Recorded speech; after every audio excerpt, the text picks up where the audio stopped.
You ever have one of those moments where you realize the person causing you the most trouble has no idea they just kicked a hornet's nest? Except, in this case, the hornet happens to be the police chief? That was me, standing at the gas pump, stinking of diesel and exhaustion, while Cordelia Brightwater, the bleach-blonde BMW Karen who runs our HOA, marches over and tries to buy me off with free gas like I'm some charity case. She's waving her black card around, putting on this show for anyone who'll look, practically radiating entitlement.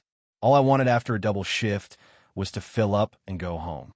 Next thing I know, she's melting down because I won't accept her generosity, screaming, fake crying, calling 911 to report me as a threat. Sirens, lights, 3 cruisers screech in, and my own radio is crackling with the call. Domestic disturbance at Shell Station. I just stand there, dead calm, because I know what's about to happen. Cordelia has no clue she's calling the cops on her own chief. The look on her face when she figures it out? Priceless. Let me back this story up, because you need to know how a woman like Cordelia ended up declaring war on the one person in town who could bring her entire house of cards crashing down. My name's Edward Thornfield.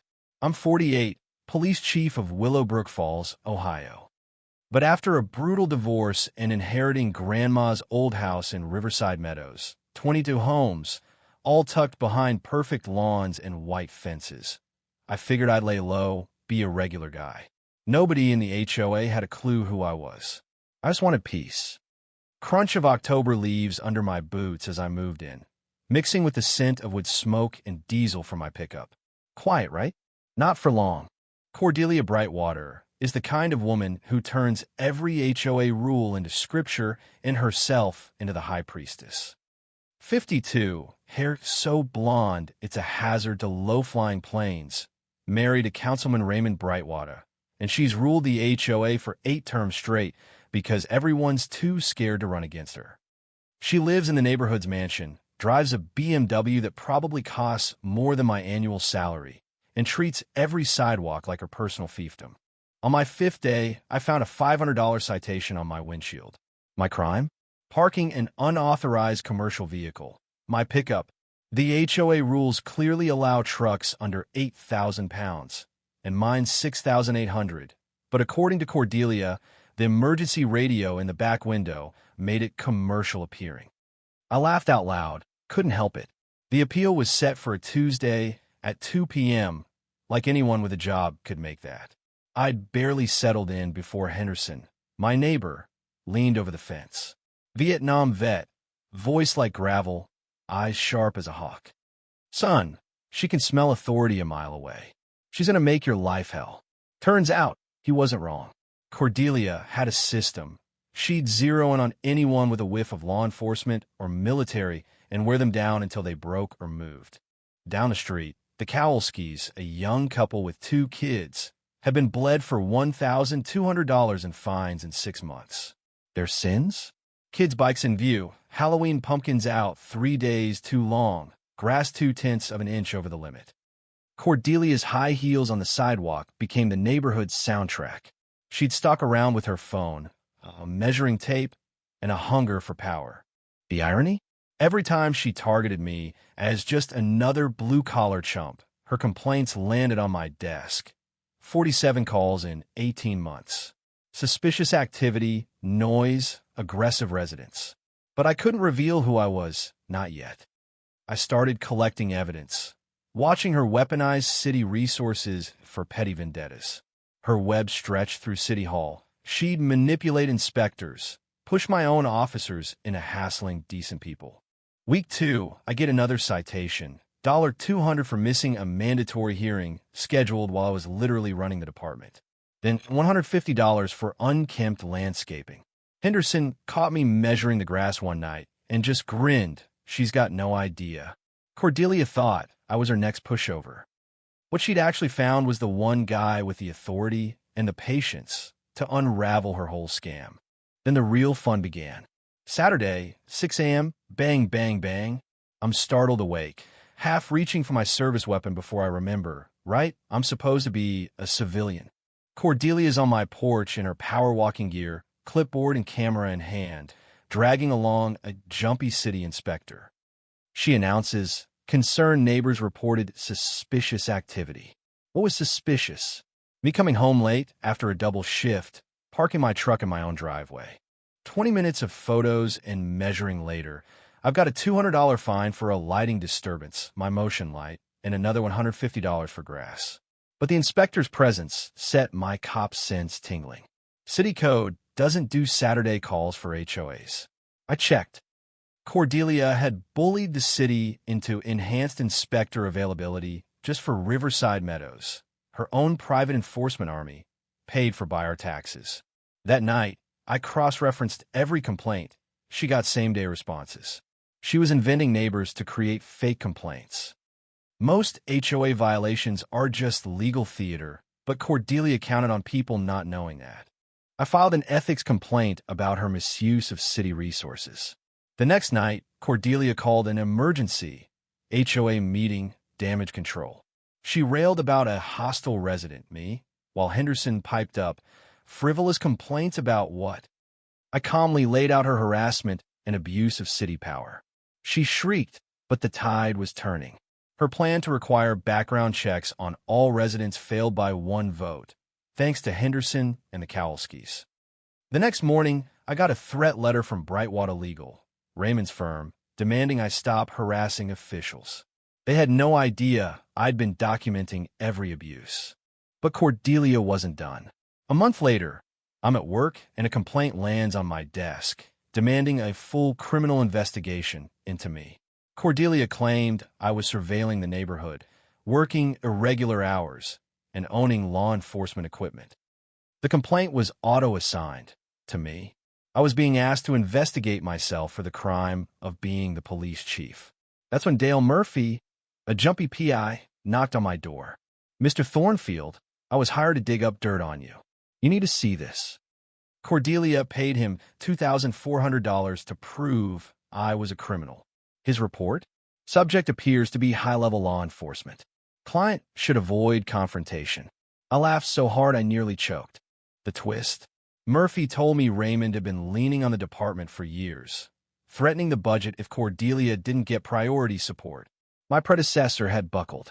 I'd inherited a force that had quietly turned into Cordelia's private security. That evening, Cordelia cornered me in my mailbox, holding the PI report like a smoking gun. I know exactly what you are, dirty ex-cop, probably federal. You're obsessed with HOA business. I just smiled. Ma'am, I want to live quietly and follow the rules. She barked out a laugh. Following rules? You questioned authority. That's not compliance. The next morning, Raymond showed up in a suit, all velvet threats. Sometimes being a good neighbor means cooperating with community leadership. The system fights back. Translation: join our little empire or you'll regret it. But now, I had everything I needed. Then came the vandalism. My truck's tires slashed, cop lover spray painted across the hood, windows smashed. Cordelia filed a police report claiming I did it myself for sympathy. I watched my own officers take her complaint. That night, after a 16-hour shift, I run into Cordelia at the Shell station. She insists on buying my gas, tries to force me to take it as an order. When I decline, she escalates into hysterics, calls 911, and in the chaos, my own team shows up to arrest me, not realizing who I am. I could have stopped it at any point, but I let it play out, knowing this was the final nail in her coffin. 6 hours in my own jail, booked by my own desk sergeant. No special treatment. Cordelia thought she'd won. She just provided federal prosecutors with a masterclass in how to weaponize law enforcement for personal vendettas.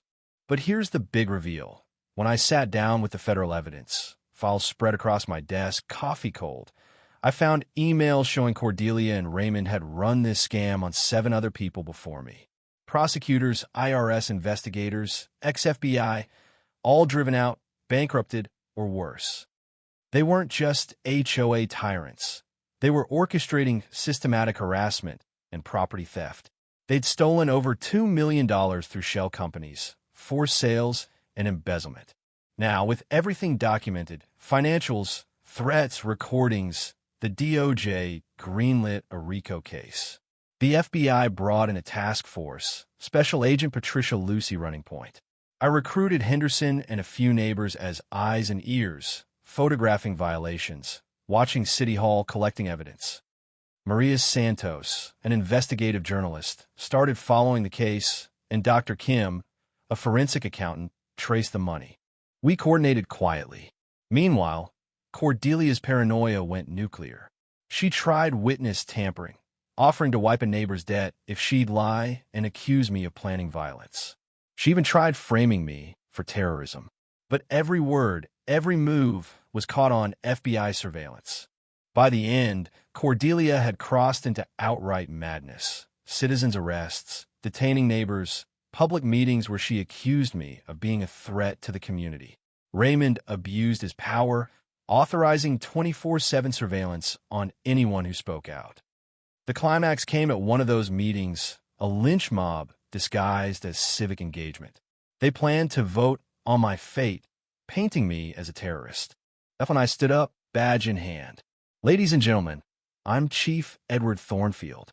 For 4 months, I've been running an undercover federal investigation into corruption, embezzlement, and civil rights violations committed by your HOA leaders. Silence. Cordelia's face was pure shock, then rage. Then the FBI came through the doors, tactical team, cameras rolling, news crews outside. 23 people arrested on federal charges, including Cordelia, Raymond, a judge, and their whole network. Poetic justice. The woman who called the cops on me for not taking free gas was led away in cuffs by the very system she thought she controlled. Years later, Riverside Meadows is a different place. The stolen funds rebuilt our community center. Henderson's Memorial Garden is full of kids learning to grow food instead of fearing fines. The Kowalski's kids come by my shop to learn about tools and standing up for what's right. Maria's reporting won a Pulitzer, and the Thornfield Protocol is now standard for investigating HOA and municipal corruption across the country. You want to know the real lesson? Justice isn't just about locking up the bad guys. It's about what you build afterwards. The trust, the healing, the community that's finally free to be what it was always meant to be. So let me ask you, where do you draw the line when it comes to power, justice, and standing up to petty tyrants? Ever run into an HOA or a boss who thought they were above the law? Drop your story below, city and all. The crazier the power trip, the better. Because the only thing that keeps people like Cordelia in business is silence. Don't give them that satisfaction.